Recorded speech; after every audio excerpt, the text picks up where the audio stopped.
Welcome, here I've got Vivo Y33s and let me show you how to turn on and off camera grid lines at this device. So let's start by tapping on camera button to open it, and for now we are on standard photo mode. From here let's go to right corner button so we can open camera settings. Now let's slide a little bit and focus on photo category. Here we can find framing lines option, so by using the button from the right we can easily turn on and turn off camera grid lines as we need. Now let me keep them turned on. Let's move back to preview, and here we can see these lines now. They are useful, for example, when we want to use the rule of thirds in photography or making experiments with composition at our picture.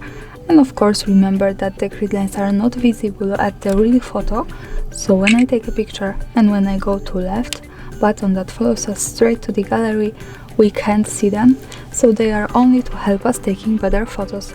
And of course when we don't need them, we have to move back to camera, right corner settings, slide down to photo category and turn them off here with framing lines.